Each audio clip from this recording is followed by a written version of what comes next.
Guys, you guys should listen to what Biafran activists have said about the release of Samanatman in Finland custody, guys. I think this will be a very big boost for the Biafrans and also be a very big boost for USB as a country, guys. Watch and listen to what Biafran activists said about the release of Samanatman, guys. Watch. What has happened and why will this make the USB citizens and supporters to celebrate? Well, as you speak, this morning, the Päijät-Häme District Court, a court located or situated in Lahti, Finland, had a hearing where Mr. Simon was present. In that court hearing, they've granted Simon a tentative bail. That is to say, sometime this week or so, Mr. Simon will leave the correctional center and reunite with his family members and loved ones. So the question here is, how did this happen and why did the Finnish court come to this particular agreement by granting him a bail? Well, in this video, we shall be discussing and exposing every single thing that you need to know and understand, and how Mr. Simon received this declaration in the court of law this morning. Well, it all kicked off 5 days ago. Yes, it all kicked off 5 days ago when the lawyer representing Mr. Simon in the court of law, a man known as Ekpa, resigned from his case. Yes, the lawyer who has been representing Mr. Simon in the court of law from November of last year up until this point in time has resigned. He has placed a full resignation, stating categorically that he's no longer interested in handling the case of Mr. Simon. Well, for a better picture and for more clarity, take a look at this publication coming from the Leadership newspaper, where it states that the USB agitator in the person of Simon gets a new lawyer ahead of June trial in Finland. Yes, this gave us more clarity. The moment Ekpa resigned from his position as the lawyer representing Simon in the court of law, a new individual, a new lawyer or attorney replaced him or took over the case of Mr. Simon immediately. This lawyer is known as Carl Gumeres. This happens to be one of the most controversial lawyers in Finland. This man has handled a series of cases. He's very, very brutal in his approach and is very, very decisive in his way and manner. This man known as Carl Gumeres is now the official lawyer representing Mr. Simon in the court of law. And the moment he took over that position, he made a series of decisive moves to ensure that Mr. Simon gets a speedy and a fair hearing. Yes, just in case you don't know, the Päijät-Häme District Court came out 5 days ago, a couple of days back, to make a statement or to make a declaration regarding Mr. Simon, which did not sit well with Carl Gumeres, the lawyer representing him. Yes, the court of law made a declaration that triggered Carl Gumeres. The question here is, what is that declaration? Well, take a look at this publication coming from The Guardian, where it states, Finnish court sets date for Simon's appearance. Yes, the Päijät-Häme District Court has moved Simon's trial from May, which was supposed to be next month, to June, which is 2 months from now. Yes, they've moved Simon's case from May to June. And at the same time, the lawyer representing him in the person of Ekpa resigned that same day. This did not sit well with Carl Gumeres. The lawyer was like, why should you keep my client in Kilamakoski Correctional Center for this long? You guys promised to hear his case by May, which is next month. And all of a sudden, you came out to move his court hearing to June. I can't take it, and I want you guys to grant my client a full bail or a tentative bail, as the case may be. And this morning, that particular request was granted in the Päijät-Häme District Court. But that is not even all.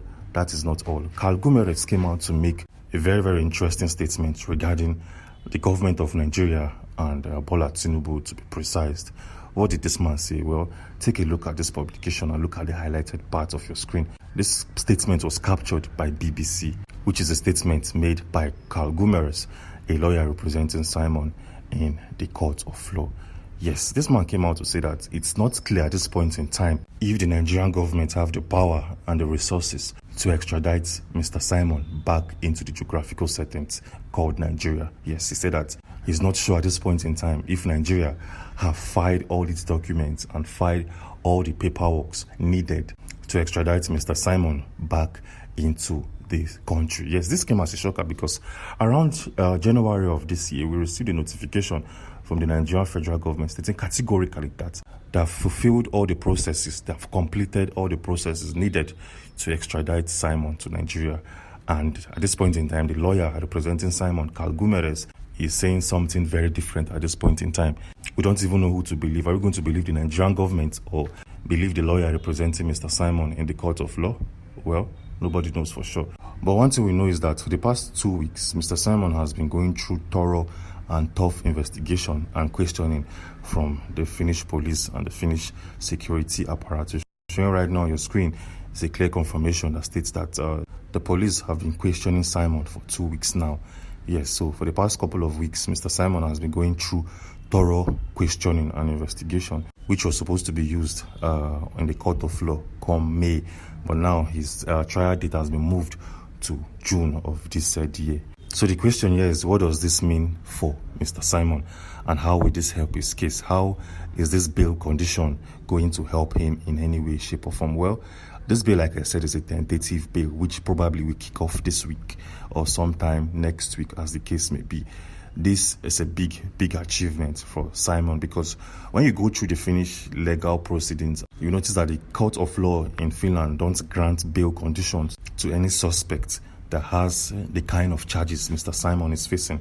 Yes, the Finnish courts don't grant bail to any individual linked with this particular offense showing right now on your screen. This simply means that it's very possible that the court of law has striked out this particular offense or charges showing right now on your screen, and probably is going to face the Pajahame District Court by June of this year for incitement only. Yes, this is a big one for him, because if you want to win a case, you have to start from a point. Yes, if you want to win a series of charges leveled against you in a court of law, you have to start with one.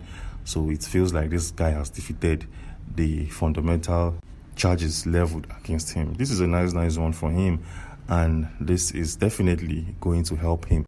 And when he goes home and meets his family members, he goes home to his kids and probably goes home to his ex-wife, it's going to somehow, some way, psychologically boost the way and manner he sees things going forward. Yes. Still talking about Mr. Simon, while making this video, we stumbled on a very interesting info and update that we all have to see at this particular point in time. Yes. Sometime this month, the Finnish government and its political system are going to hold or have an elections. And as we speak, we all know that Mr. Simon is a member of a political party, or was a member to a political party known as the National Coalition Party, the NCP. But as we speak, we went through the names or candidates of individuals under the NCP who are going to contest in the next elections, and Mr. Simon's name was not recorded in that listing. But then when you go to the NCP database and go through its candidates and list of politicians, we notice that Mr. Simon's name is among the politicians or individuals who are under this political party. Yes, this came as a shocker, because sometime early this year, around March of this year, the NCP came out to disown Simon. They came out to say that this man is no longer a member to our political party. This man shouldn't be affiliated in any way, shape or form to our political party. But as you speak, Simon's name has been brought back into the National Coalition Party. This is a good news, and this is a massive one. Yes, this is a nice and massive one. Anyways, moving on swiftly, the Deputy Prime Minister of the USB movement, in the person of Ngozi Aragweze, had a meeting with 40 USB governors this morning. Yes, and they have series of conversations and series of topics that will greatly assist or help the USB citizens. Well, share right now on your screens are some of the topics discussed this morning. As you can see, these are very vital topics, and it's going to somehow, some way influence the lifestyle and the security in the USB region. Anyways, moving on swiftly, in our previous video, we exposed series of reasons why the former lawyer representing Mr. Simon in the court of law had to abandon the case, the Simon's case, and move on with his life. Yes, in that video, we showcased the reason why Ekpa had to dump Simon's case and other reasons within. Anyways, if you want to watch that video and get full updates for yourself, we have that video showing right now on your screen.